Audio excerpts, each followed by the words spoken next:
Someone once asked a question which I consider so pertinent, and I want to ask it again. What is the next chapter in your life? After this, what is the next chapter? I want you to think about it.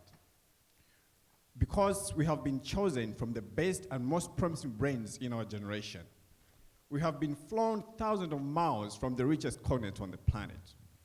In this room, we come from a rich, diverse ethnic and cultural background. But above all, we come from a rich professional background. They are lawyers, engineers, medical doctors, and other careers. And we are also change makers in our communities.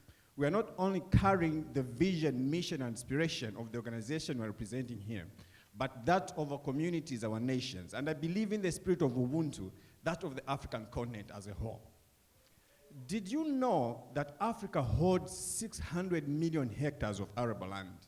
This amounts to over 60% of the world's global total land that could be used for agricultural productivity.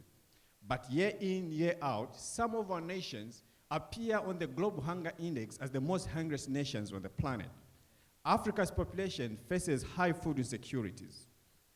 I put it to you that the time has come, in line with our theme of inspiring innovation and growth through leadership, that we should inspire and provide the leadership in all these industries. I drew your attention to the agriculture sector to highlight to you the potential that is there that we could harness.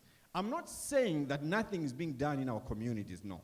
I belong to a Climate Smart Agriculture Alliance in my country, Zambia, where we are teaching communities to uptake climate smart agriculture technologies that are not only increasing productivity per hectare, but also take into account the effects of climate change. There are so many solutions that we can talk of. There are so many issues that can be done, and this is where leadership is supposed to come in. One other element that has been said, and I believe you have heard it, is that Africa is rich in natural resources.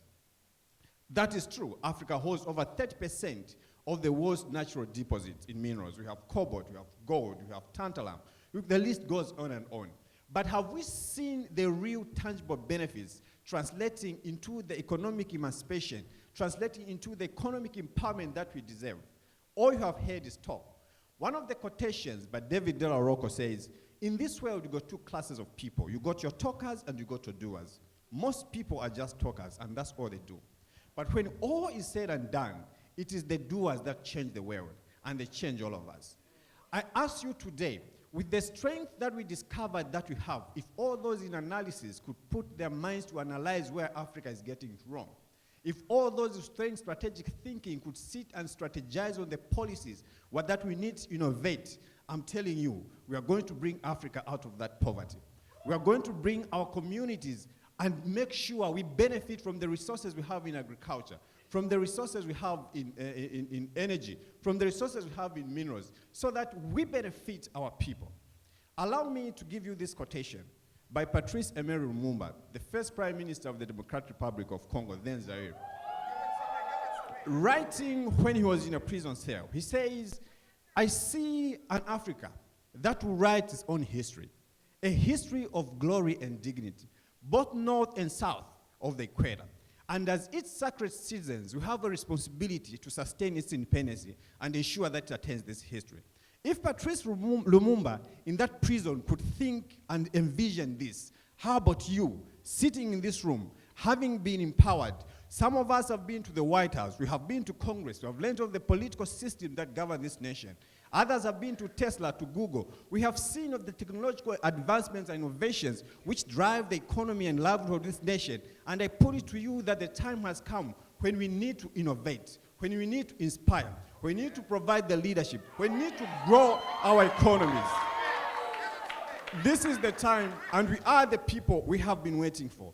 This is the generation that's going to make that change. You are the people. My name is Raymond Kaima from Zambia. Thank you very much.